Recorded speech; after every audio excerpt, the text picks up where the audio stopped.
हम परेशान हो जाते हैं। संसार में देखो तो परेशान, परमार्थ की तरफ देखो तो हम परेशान हो, ये हमारा आदत स्वभाव बन गया परेशान होना। थोड़ा सा धैर्यवान बनो, गंभीर बनो।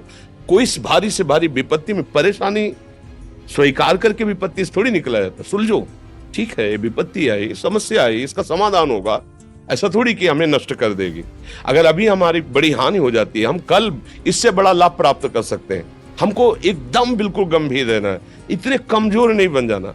अब वो गए तो क्या होगा, अब वो वस्तु गई तो क्या, पद गया तो क्या होगा।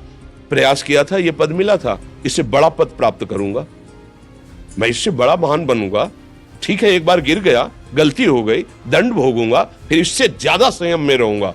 बिल्कुल मतलब एकदम फ्रेश दिमाग रखना चाहिए। और अपने लोग क्या है, जरा सी बात में एकदम पछड़ा कर लेते हैं, एकदम कमजोर हो जाते हैं।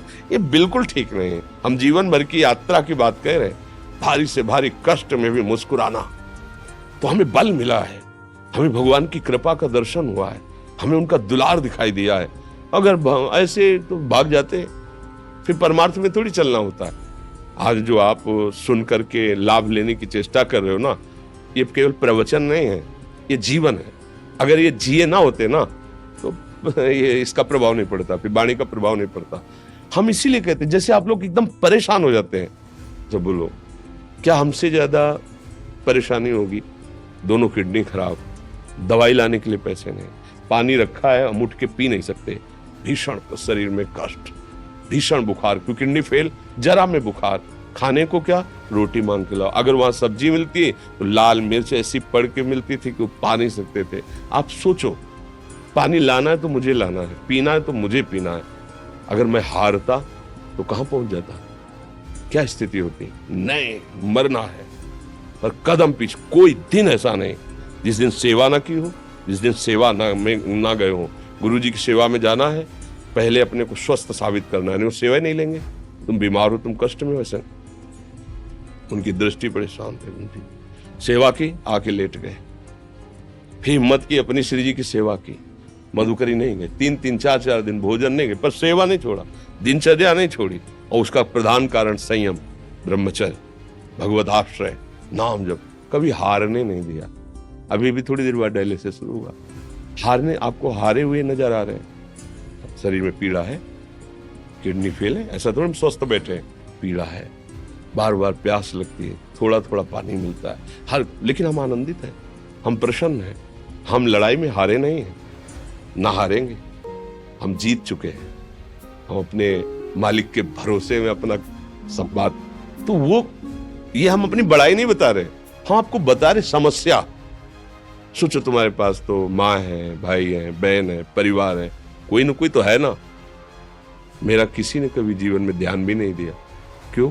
बचपन से बाबा जी बन गए, किसी से प्यार नहीं, किसी से संबंध नहीं, कोई जानकारी नहीं, हम कहाँ हैं वो कहाँ, किसी से कोई मतलब नहीं। अच्छा, जवान साधु कौन श्रद्धा करे, कभी गांव जाने की हिम्मत नहीं पड़ती कि रोटी मांग ले, पता नहीं लोग क्या सोचेंगे, क्या भावना कर ले। हम दरवाजे पे खड़े हैं, क्या कैसी भाव, जो हमारे सामने आकाश वृत्ति से आया यौवन अवस्था में वही पाया, अन्यथा भूखे रह गए। जब हम हर समय अपने को विवेक के द्वारा सावधान रखे तो हम कभी निराश नहीं हुए, कभी उदास नहीं हुए, कभी ऐसा नहीं लगा कि यार हम दुखी, कभी नहीं लगा। उसी का फल है कि उस सुख का संकेत मिल गया जहां दुख की निशानी भी नहीं है, वही उसी के बच्चे हो। हम सब उसी धातु से बने हुए हैं। हम इतना क्यों परेशान हो जाते हैं? हम ये देखते हैं अपने लोग, थोड़ी बात बिगड़ गई परेशान, नहीं बिगड़ी तो बिगड़ जाने की संभावना में परेशान है। आज सुख है लेकिन कल सुख छिन जाएगा, तो हम आज के सुख में सुखी ना होकर कल के दुख की आने की संभावना में हम भयभीत हो। अब क्या हमारी सोच रह गई?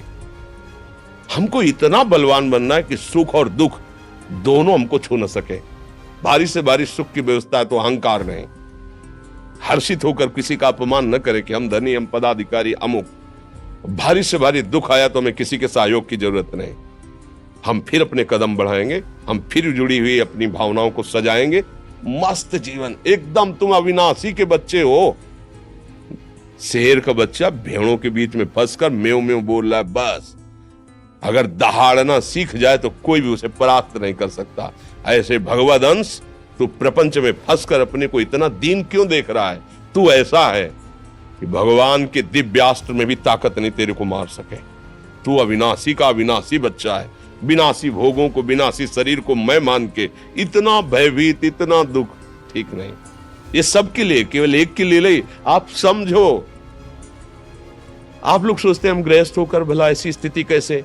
जनक जी सुखदेव जी के गुरु हैं और राजा हैं, महल है, रानियां हैं, नौकर है, चाकर। क्या सुखदेव जी जिनके शरीर में लंगोटी भी नहीं है, दिगंबर, परमहंस, परमहंस के गुरु हैं जनक जी जो राजा हैं।